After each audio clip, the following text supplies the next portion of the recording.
فرزند زہرا یہ حالات برے ہیں۔ کاشانۂ بصیرت ایک ایسا مکمل یوٹیوب چینل جس پر محروم بصارت کے لیے بالخصوص اور تمام افراد کے لیے بالعموم سینکڑوں کی تعداد میں اسلامی کتب دستیاب ہیں۔ لہذا گزارش ہے کہ آپ اپنی ذمہ داری نبھاتے ہوئے کاشانۂ بصیرت کو سبسکرائب کرنے کے ساتھ ساتھ بیل آئیکن کو پریس کیجیے تاکہ آپ علم کے حصول کے ساتھ ساتھ مذہب اہل بیت کی اشاعت میں بھی اہم کردار ادا کرتے رہیں۔ کاشانۂ بصیرت، کاشانۂ بصیرت، کاشانۂ بصیرت۔ فرزند زہرا یہ حالات برے ہیں۔ اعوذ باللہ من الشیطان الرجیم، بسم اللہ الرحمن الرحیم۔ رب اشرح لی صدری ویسر لی امری واحلل عقدۃ من لسانی یفقہوا قولی۔ اللہم صلی علی محمد وآل محمد وعجل فرجہم۔ کاشانۂ بصیرت کے انتہائی عزیز ترین سامعین، السلام علیکم ورحمۃ اللہ وبرکاتہ۔ میں آپ کی ریڈر زہرا علی تفسیر الکوثر جلد نمبر 1 کی ریڈنگ کے پارٹ نمبر 27 کے ساتھ حاضر ہوں۔ وَلَقَدْ آتَيْنَا مُوسَى الْكِتَابَ وَقَفَّيْنَا مِن بَعْدِهِ بِالرُّسُلِ وَآتَيْنَا عِيسَى ابْنَ مَرْيَمَ الْبَيِّنَاتِ وَأَيَّدْنَاهُ بِرُوحِ الْقُدُسِ أَفَكُلَّمَا جَاءَكُمْ رَسُولٌ بِمَا لَا تَهْوَى أَنفُسُكُمُ اسْتَكْبَرْتُمْ فَفَرِيقًا كَذَّبْتُمْ وَفَرِيقًا تَقْتُلُونَ۔ اور بے تحقیق ہم نے موسیٰ کو کتاب دی اور اس کے بعد پے در پے رسول بھیجے، اور ہم نے عیسیٰ ابن مریم کو نمایاں نشانیاں عطا کیں اور روح القدس کے ذریعے ان کی تائید کی۔ تو کیا جب بھی کوئی رسول تمہاری خواہش کے خلاف احکام لے کر آئے تو تم اکڑ گئے؟ پھر تم نے بعض کو جھٹلا دیا اور بعض کو تم لوگ قتل کرتے رہے۔ تشریح کلمات: قفینا، قوف فے واو، پے در پے، قفا پشت پیچھے، البینات با یا نون، بینتا سے نکلا ہے، اس کی جمع ہے۔ واضح دلائل، نمایاں نشانیاں، وہ نمایاں معجزے مراد ہیں کہ جو حضرت عیسیٰ ابن مریم کو عطا کیے گئے، جیسا کہ مردوں کو زندہ کرنا، مریضوں کو شفا دینا وغیرہ۔ ان معجزات کے بعد انکار کی کوئی گنجائش نہیں رہ جاتی۔ ایدنا، الف یا دال، طاقت دی، اید طاقت، تائید طاقت اور قوت دینا۔ روح القدس، قدس پاکیزگی یعنی ہر نقص سے پاکیزہ ہونا ہے۔ چنانچہ اللہ تعالیٰ کے اسماء حسنہ میں قدس بھی ہے۔ اس آیت میں روح القدس سے مراد جبرائیل یا کوئی اور مقرب فرشتہ ہے۔ تہوا، ہا واو یا، ہوا سے نکلا ہے، خواہشات نفسانی، ہوا و ہوس اردو میں بھی مستعمل ہے۔ ہیڈنگ تفسیر آیات: وَلَقَدْ آتَيْنَا مُوسَى الْكِتَابَ وَقَفَّيْنَا مِن بَعْدِهِ بِالرُّسُلِ۔ ہم نے موسیٰ کو کتاب دی یعنی توریت عطا کی جو پہلے آسمانی کتاب ہے، اس کے بعد رسولوں کا سلسلہ جاری رہا جو شریعت موسوی کی تجدید کرتے رہے۔ وَآتَيْنَا عِيسَى ابْنَ مَرْيَمَ الْبَيِّنَاتِ وَأَيَّدْنَاهُ بِرُوحِ الْقُدُسِ۔ حضرت جبرائیل علیہ السلام بنی اسرائیل کے آخری اولو العزم نبی تھے۔ ان کی بعثت سے توریت کی شریعت منسوخ ہو گئی۔ بعض مفسرین کے نزدیک روح القدس سے مراد جبرائیل علیہ السلام ہیں جو انبیاء پر وحی لے کر نازل ہوتے رہے۔ تمام انبیاء نے ان سے مدد لی، بالخصوص حضرت عیسیٰ علیہ السلام کو ہمیشہ روح القدس کی تائید حاصل تھی جو ایام حمل سے لے کر آسمان پر اٹھانے تک شامل حال رہی۔ روح قدس کی یہ تائید حضرت عیسیٰ علیہ السلام کی خصوصیات میں شمار ہوتی ہے۔ چونکہ آپ کی ولادت عام بشری طریقے سے ہٹ کر اور ملکوتی فیض سے ہوئی، اس لیے آپ علیہ السلام کے مزاج پر ملکوتیت غالب رہی، چنانچہ آپ روح القدس سے زیادہ مانوس تھے۔ مخفی نہ رہے کہ روح قدس یا روح القدس کا اس تثلیث مقدس سے کوئی تعلق نہیں جو مسیحی نظریہ ہے۔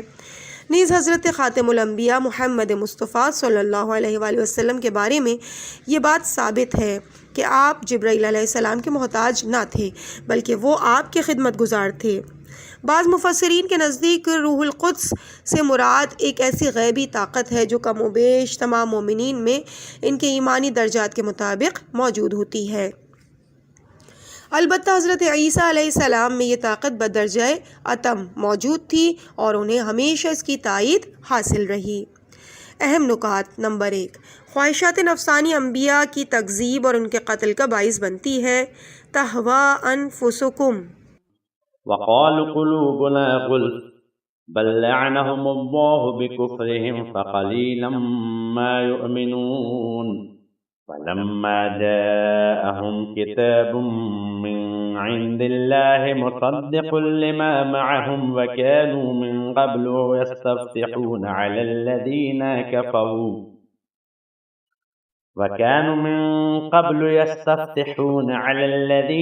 كفروا فلما جاءهم ما عرفوا كفروا به فلعنة الله على الكافرين۔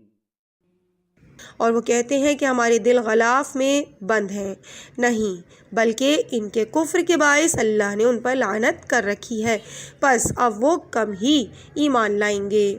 اور جب اللہ کی جانب سے وہ کتاب آئی جو ان کے پاس موجود باتوں کی تصدیق کرنے والی ہے، اور وہ پہلے کافروں پر فتح کی امید رکھتے تھے، پھر جب ان کے پاس وہ آ گیا جسے وہ خوب پہچانتے تھے تو وہ اس کے منکر ہو گئے، پس کافروں پر اللہ کی لعنت ہو۔ تشریح کلمات: غلف، غین لام فے، غلاف یا جلد میں بند۔ غلف غلاف کی جمع ہے۔ لعنہ لام عین نون، لعنت غیظ و غضب کی وجہ سے رائندہ درگاہ کرنا۔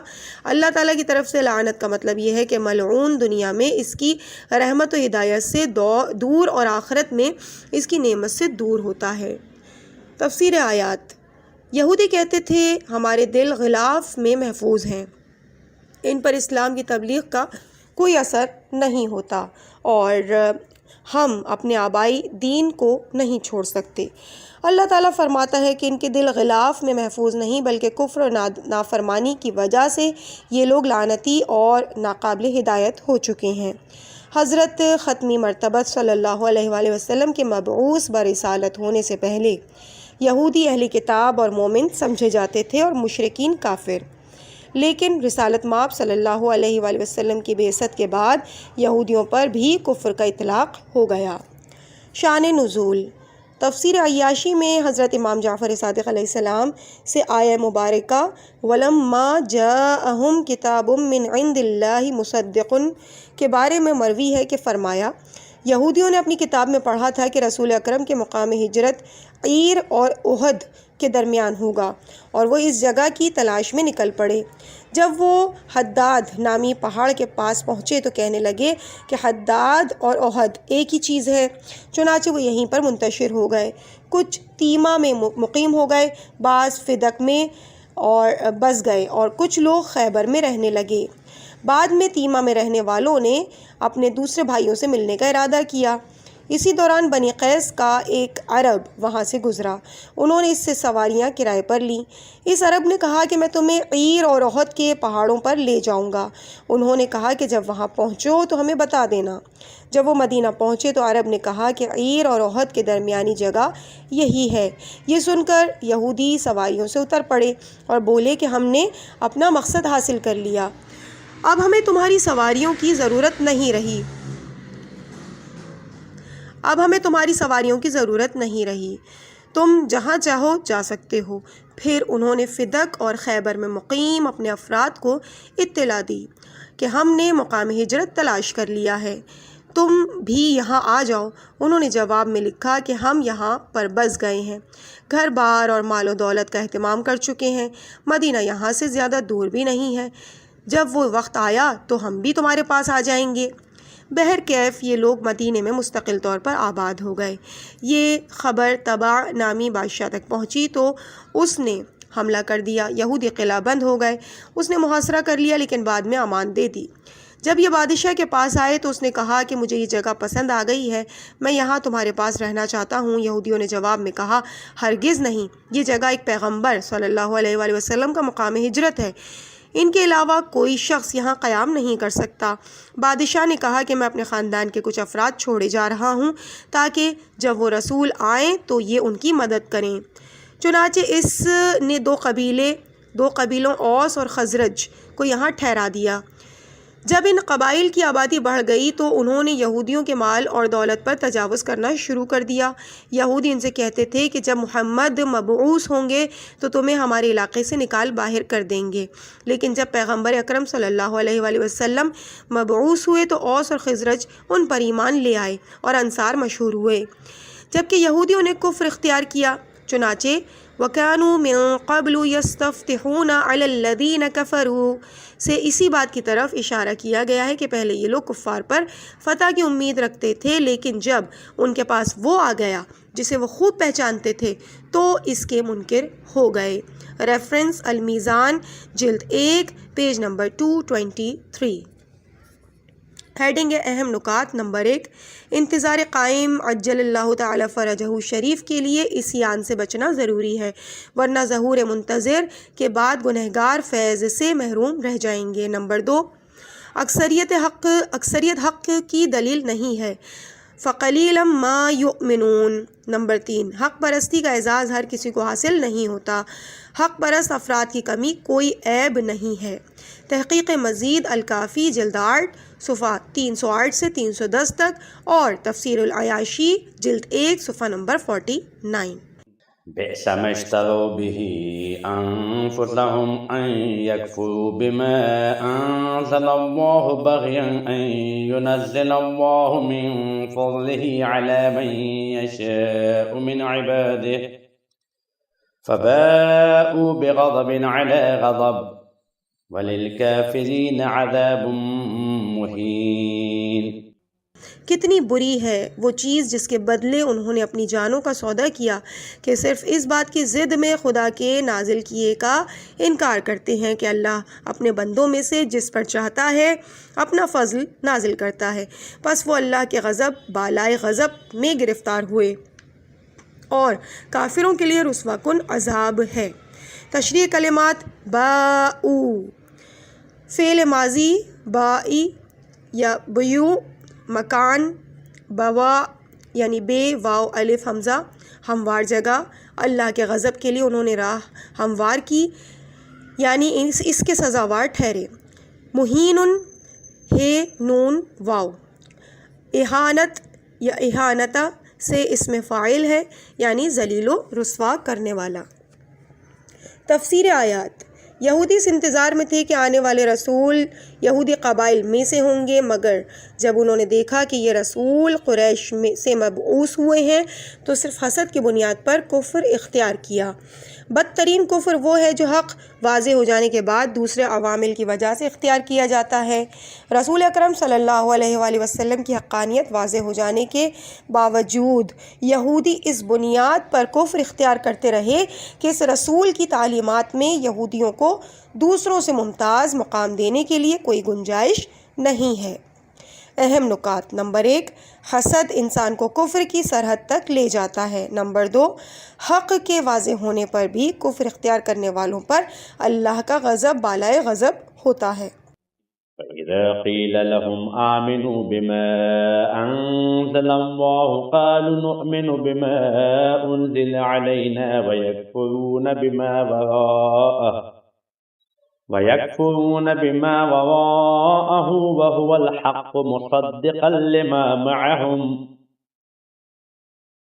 قُلْ فَلِمَ تَقْتُلُونَ أَنْبِيَاءَ اللَّهِ مِنْ قَبْلُ إِن كُنتُم مُؤْمِنِينَ۔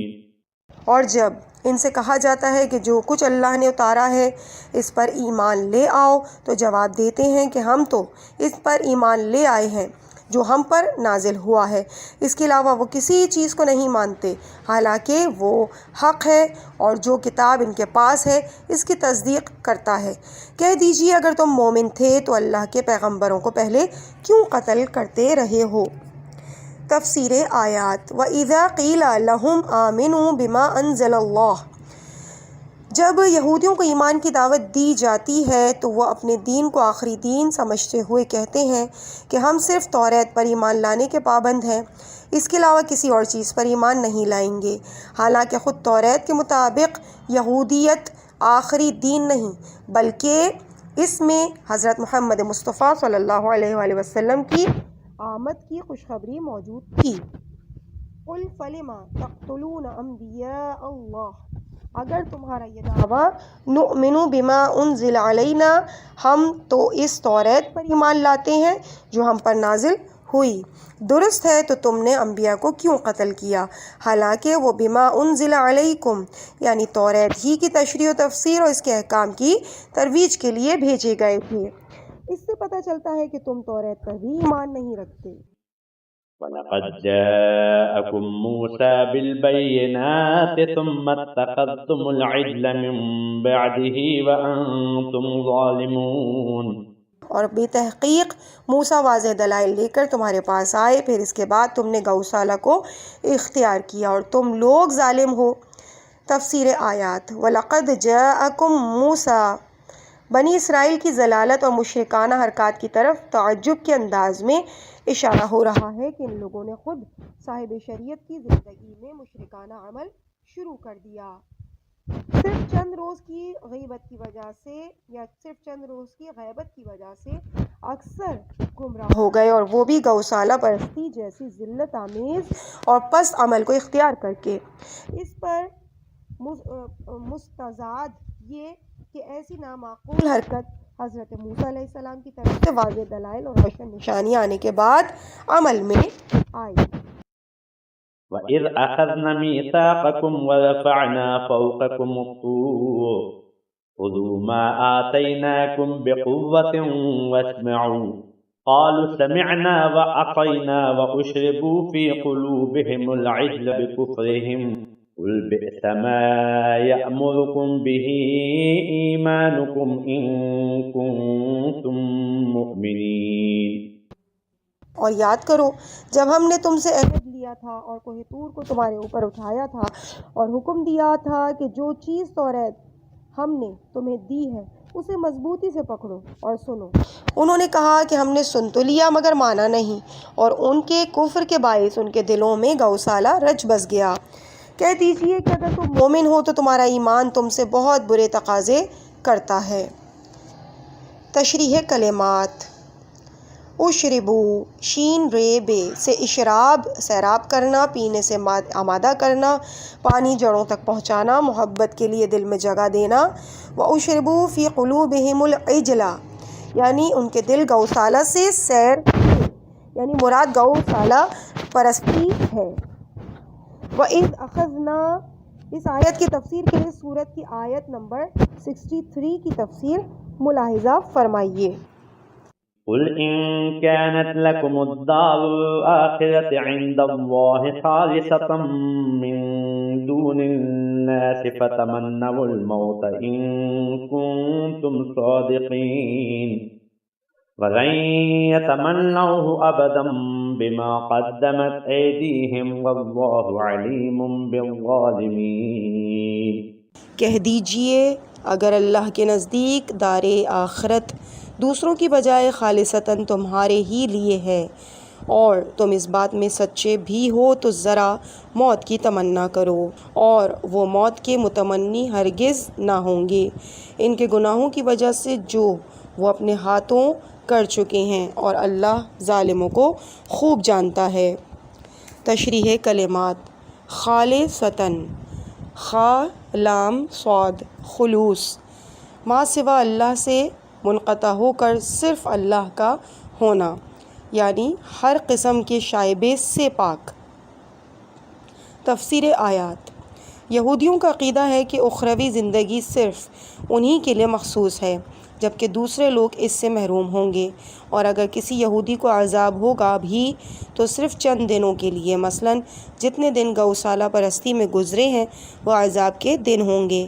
اللہ تعالیٰ نے یہودیوں کے اس عقیدے کے مطابق الزامی تنبیہ فرمائی کہ اگر آخرت کی زندگی اور آسودگی صرف تمہارے ہی لیے چشم برا ہے تو اس کے حصول کی کوشش ایک طبعی اور فطری امر ہے۔ بنابراین اگر تم اپنے دعوے میں سچے ہو تو ذرا موت کی تمنا کر کے تو دکھاؤ۔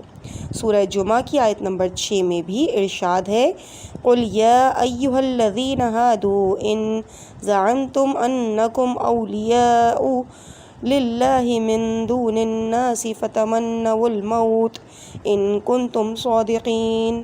کہہ دیجئے اے یہودیت اختیار کرنے والوں، اگر تمہیں یہ زوم ہے کہ تم اللہ کے چہیتے ہو، دوسرے لوگ نہیں، تو موت کی تمنا کرو اگر تم سچے ہو۔ اس آیت سے اولیاء اللہ کا معیار بھی اجاگر ہو جاتا ہے کہ اللہ کا ولی موت کا مشتاق اور درگاہ الہی میں جانے کے لیے بے چین ہوتا ہے۔ ولی خدا حضرت علی علیہ السلام کا فرمان ہے کہ واللہ لابن ابی طالب، قسم بخدا ماں کے سینے سے بچے کے انس سے زیادہ ابو طالب کا بیٹا موت سے مانوس ہے۔ ریفرنس نہج البلاغہ صفحہ نمبر 108، خطبہ نمبر 5۔ دوسری جگہ فرمایا کہ فواللہ، قسم بخدا مجھے پرواہ نہیں کہ موت مجھ پر آ گرتی ہے یا میں موت پر جا گرتا ہوں۔ نہج البلاغہ خطبہ نمبر 55، صفحہ نمبر 197۔ اہم نکات۔ نمبر 1، خود پرستی انسان کو قبول حق سے باز رکھتی ہے۔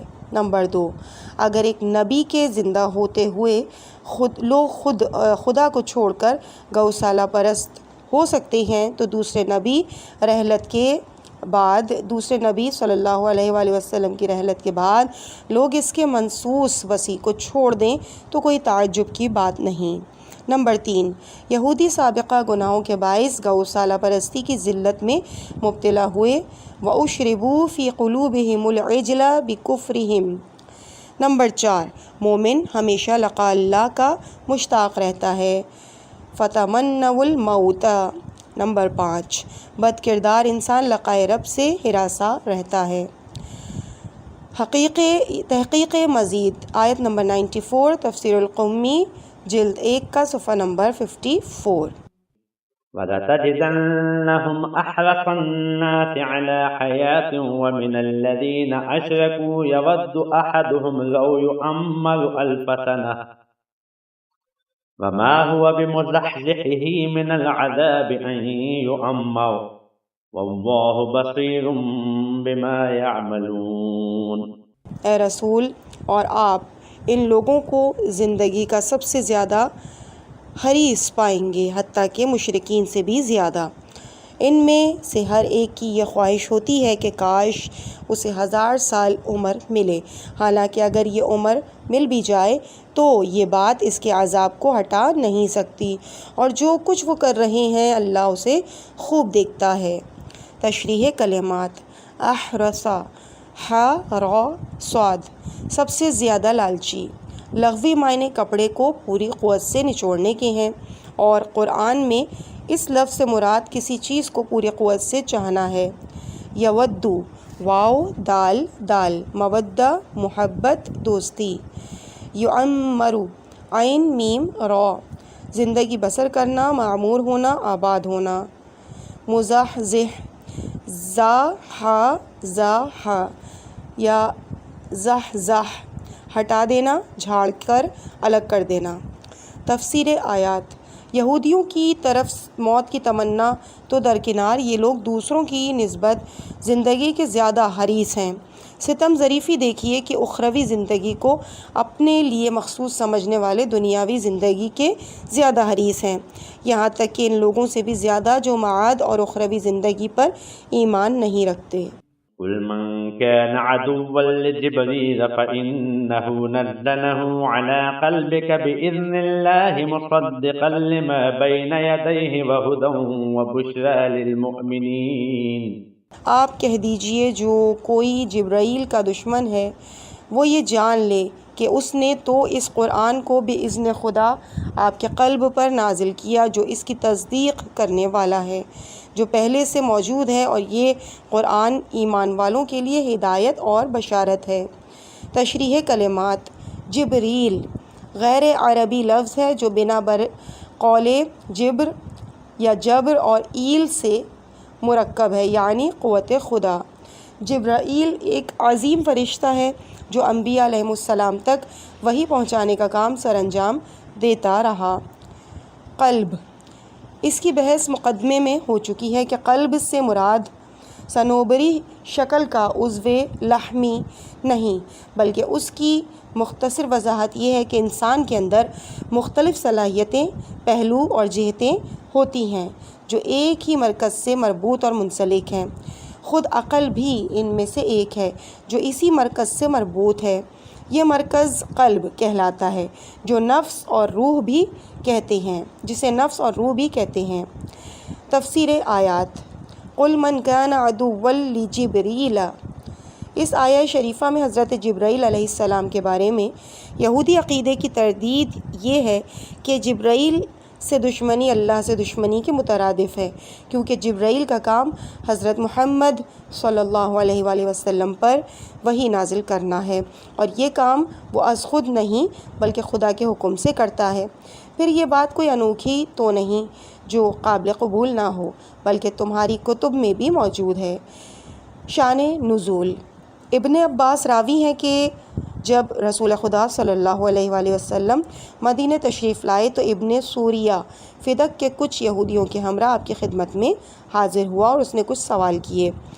ابن سوریہ: یا محمد، آپ کو نیند کس طرح سے آتی ہے؟ حضور صلی اللہ علیہ وآلہ وسلم: میری آنکھ سو جاتی ہے لیکن دل بیدار رہتا ہے۔ اب اسی طریقے سے پورا مکالمہ یہاں پہ تحریر ہے۔ ابن سوریہ: بے شک آپ نے سچ کہا، یہ بتائیں کہ بچہ مرد سے ہوتا ہے یا عورت سے؟ حضور: ہڈی، اعصاب اور رگیں مرد کی طرف سے، لیکن گوشت، خون، ناخون اور بال عورت کی طرف سے ہوتے ہیں۔ ابن سوریہ: آپ صلی اللہ علیہ وآلہ وسلم نے درست فرمایا۔ یہ فرمائیں کیا وجہ ہے کہ بچہ جب ددیال سے مشابہت رکھتا ہو تو ننیال سے اس کی کوئی مشابہت نہیں ہوتی، اسی طرح اگر ننیال سے مشابہت ہو تو ددیال سے مشابہت نہیں ہوتی۔ حضور: جس طرف کا پانی غالب آئے اسی سے مشابہت ہو جاتی ہے۔ ابن سوریہ: آپ نے سچ فرمایا، اپنے رب کے بارے میں آپ کا کیا عقیدہ ہے؟ حضور نے جواب میں سورہ قل هو اللہ احد کی تلاوت فرمائی۔ ابن سوریہ: اب صرف ایک ہی خصلت باقی رہ گئی ہے، اگر آپ نے صحیح جواب دیا تو ہم آپ پر ایمان لے آئیں گے اور آپ کی اتباع کریں گے۔ یہ فرمائیں کہ جو فرشتہ آپ کے پاس وحی لے کر آتا ہے اس کا نام کیا ہے؟ حضور نے فرمایا جبرائیل۔ ابن سوریہ نے کہا یہ تو ہمارا دشمن ہے جو جنگ و جدال جیسے سخت احکام لے کر آتا ہے، جبکہ میکائیل ہمیشہ آسان اور راحت بخش احکام لے کر آتا ہے۔ اگر آپ پر وحی لے کر آنے والا فرشتہ میکائیل ہوتا تو ہم آپ پر ضرور ایمان لے آتے۔ ریفرنس ہے مجمع البیان جلد نمبر 1 صفحہ 325 اور بحار الانوار جلد 9 صفحہ نمبر 65۔ علی قلبک، اس بات کی تفصیل میں مقدمے میں بیان ہو چکی ہے کہ قلب سے مراد کیا ہے اور حضور صلی اللہ علیہ وآلہ وسلم وحی کا ادراک کیسے فرماتے تھے۔ تحقیق مزید: تفسیر القمی جلد 1 صفحہ 54 اور علل الشرائع جلد 1 صفحہ 94۔ من كان عدوا لله وملائكته ورسله وجبريل وميكال فإن الله عدو للكافرين۔ جو کوئی اللہ، اس کے فرشتوں، رسولوں اور خاص کر جبرائیل و میکائیل کا دشمن ہو تو اللہ ایسے کافروں کا دشمن ہے۔ تشریح کلمات: میکالا، یہ بھی غیر عربی لفظ ہے اور ایک جلیل القدر فرشتے کا نام ہے۔ تفسیر آیات: اس آیت میں فرشتوں اور رسولوں کے دشمن کو اللہ نے اپنا دشمن قرار دیا۔ اس سے یہ بات تو واضح ہو جاتی ہے کہ معصومین کی اطاعت عین اطاعت الہی اور ان کی مخالفت عین مخالفت حق ہے، لیکن معصوم پر غیر معصوم کا قیاس کرنا درست نہیں۔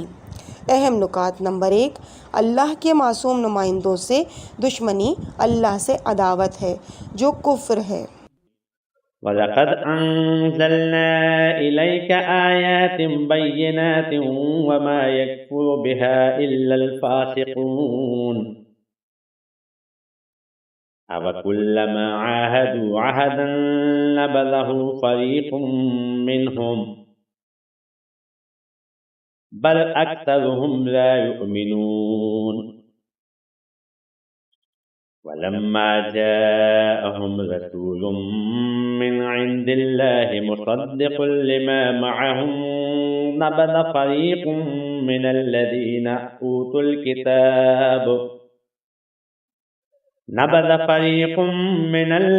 أوتوا الكتاب كتاب الله وراء ظهورهم كأنهم لا يعلمون۔ اور ہم نے آپ پر واضح نشانیاں نازل کی ہیں اور ان کا انکار صرف بدکار لوگ ہی کر سکتے ہیں۔ کیا ایسا نہیں ہے کہ ان لوگوں نے جب بھی کوئی عہد کیا تو ان میں سے ایک گروہ نے اسے اٹھا پھینکا، بلکہ ان میں سے اکثر تو ایمان ہی نہیں رکھتے۔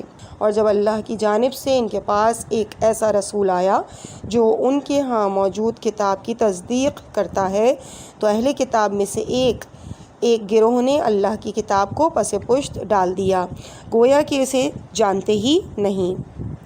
تشریح کلمات: فاسق، فا سین قوف، فسق، شرعی حدود سے تجاوز کرنا۔ عربی میں جب پھل پک کر چھلکے سے باہر نکل آئے تو کہتے ہیں فسق الرطب عن قشرہ۔